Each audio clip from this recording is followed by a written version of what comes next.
संघर्ष की सच्ची कहानी। संघर्ष की सच्ची कहानी प्राचीन समय की बात है। एक शहर में एक व्यक्ति रहता था जिसका नाम चंदन था। वह अपनी पत्नी और दो लड़का और दो लड़की के साथ रहता था और वह किसी छोटे मोटे प्लांट में काम किया करता था। चंदन और उसकी पत्नी खुशी खुशी अपना जीवन व्यतीत कर रहे थे। समय का चक्र बीत रहा था और उनके लड़का लड़की बड़े होते जा रहे थे। जब उसकी बड़ी बेटी कक्षा 5 में पढ़ रही थी, तभी एक दिन स्कूल की छुट्टी के समय जब वह लड़की सीढ़ियों से नीचे उतर रही थी, तभी पीछे से किसी लड़की से धक्के लगाने पर वह सीढ़ी से नीचे गिर गई, जिसके कारण उसके पैर में चोट आ गई। जब लड़की घर पर लड़खड़ाती हुई आई तो उसके पिता ने पूछा, क्या हुआ?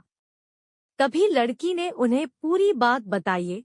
पिता ने सोचा छोटी मोटी चोट है, और यह सोचकर उसने अपनी बेटी से कहा कि इसे गर्म पानी से सेंक लो, ठीक हो जाएगा। कुछ दिन बीतने के बाद लड़की का पैर फूलने लगा और उसे चलने में दिक्कत होने लगी। तभी उसके पिता ने कुछ लोगों की बातें सुनकर किसी एक ओझा को ले आए, जबकि उसे कुछ नहीं आता था और वह पैर ठीक नहीं कर पाया। कुछ समय बीतने के बाद जब उसकी लड़की की हालत और ज्यादा खराब होती जा रही थी, एक दिन जब उसके पिता अकेले कहीं बैठे हुए थे, तो वह मन ही मन सोच रहे थे कि क्या करें।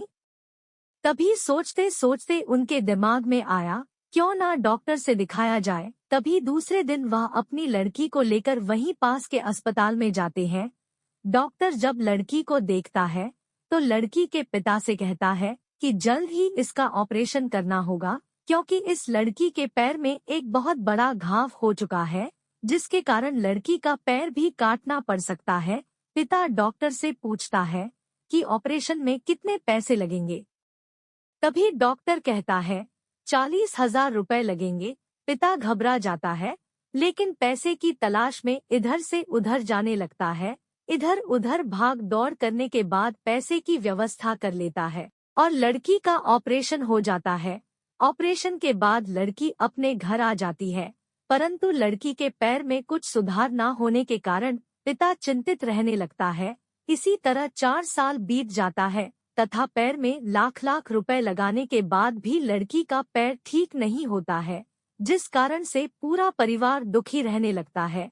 कुछ समय बीतने के बाद लड़की का विवाह हो गया और लड़की के जीवन में खुशहाली आ गई।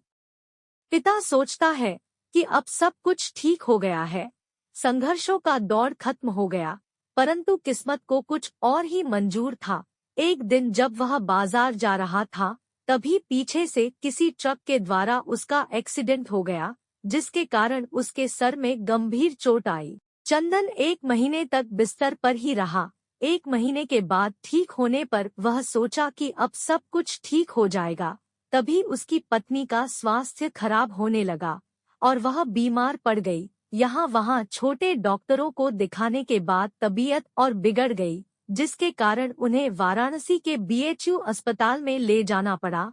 वहां जाकर पता चला कि उसकी पत्नी के पेट में गंभीर बीमारी हो गई है, परंतु चंदन को यह विश्वास था कि उसको पत्नी ठीक हो जाएगी और चंदन इसी विश्वास के साथ अपनी पत्नी को हमेशा वाराणसी के अस्पताल में ले जाने लगा। कुछ समय बीतने के बाद पत्नी के तबीयत में सुधार आने लगी। चंदन सोचा कि अब सब कुछ ठीक हो जाएगा। एक बार जब वह अपनी पत्नी को वाराणसी के अस्पताल में ले गया, डॉक्टर ने सभी रिपोर्टों को देखते हुए कहा, सब कुछ ठीक है।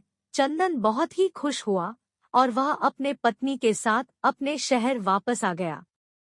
अगली सुबह सब कुछ ठीक था। चंदन का बड़ा और छोटा बेटा दोनों स्कूल चले गए और चंदन अपने काम पर चला गया। बड़ा बेटा स्कूल में सोच रहा था कि चलकर माँ से कुछ बातें करेंगे।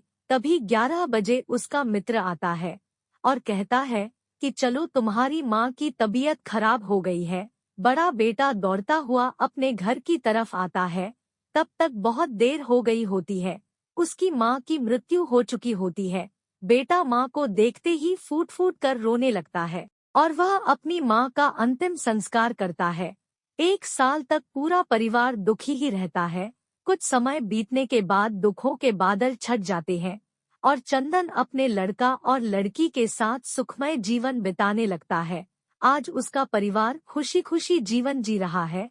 दोस्तों, जीवन में सुख और दुख दिन और रात की तरह होते हैं, जो कभी स्थायी नहीं रहते। इसलिए दुख के समय में कभी हिम्मत नहीं हारना चाहिए तथा सुख के समय कभी अहंकार नहीं करना चाहिए। इसीलिए कहा गया है, जीवन का दूसरा नाम संघर्ष है। आप सभी को ये कहानी कैसी लगी, कृपया कमेंट करके बताएं। धन्यवाद।